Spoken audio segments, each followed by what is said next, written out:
So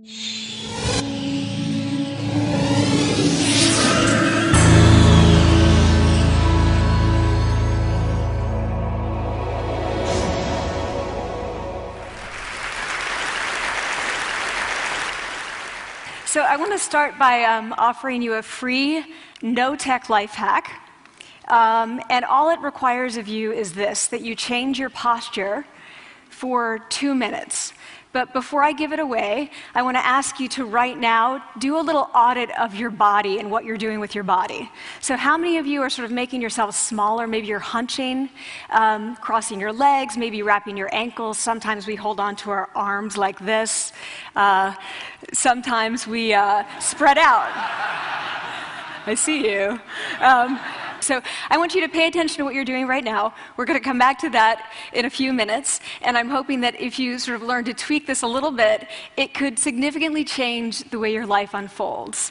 So we're really fascinated with body language, and we're particularly interested in other people's body language.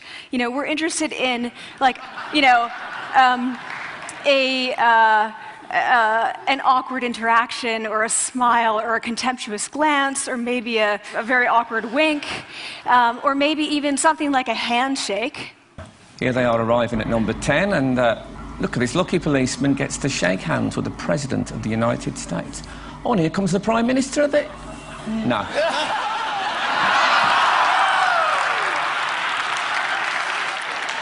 So a handshake, or the lack of a handshake, can have us talking for weeks and weeks and weeks, even the BBC and the New York Times.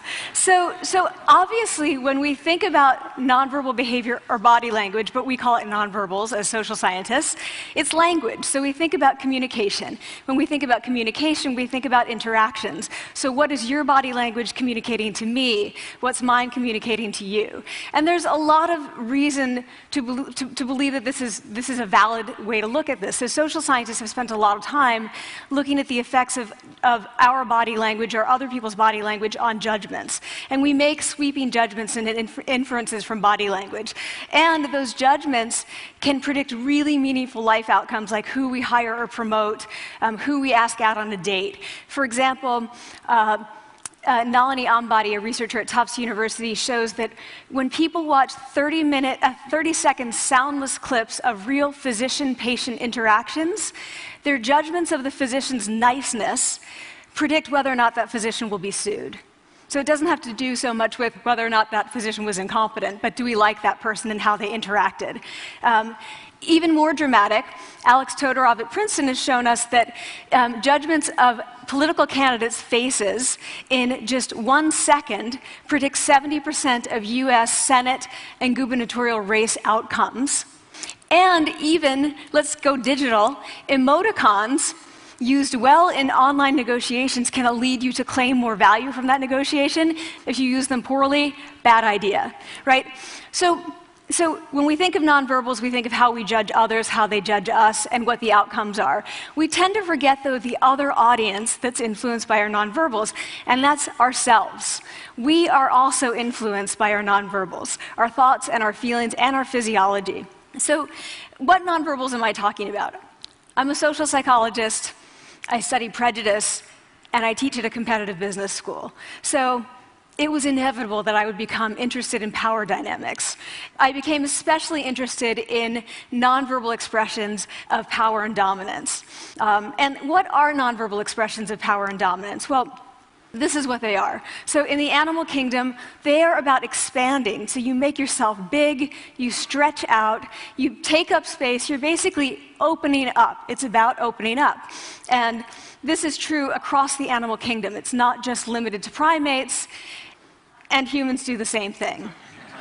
So they do this both when they have power sort of chronically, and also when they're feeling powerful in the moment. And this one is especially interesting because it really shows us how universal and old these expressions of power are. This expression, which is known as pride, Jessica Tracy has studied, she shows that people who are born with sight and people who are congenitally blind do this when they win at a physical competition. So when they cross the finish line and they've won, it doesn't matter if they've never seen anyone do it, they do this. So the arms up in the V, the chin is slightly lifted. What do we do when we feel powerless? We do exactly the opposite. We close up, we wrap ourselves up, we make ourselves small. We don't want to bump into the person next to us. So again, both animals and humans do the same thing. And this is what happens when you put together high and low power. So what we tend to do when it comes to power is that we complement the other's nonverbals. So if someone's being really powerful with us, we tend to make ourselves smaller. We don't mirror them, we do the opposite of them.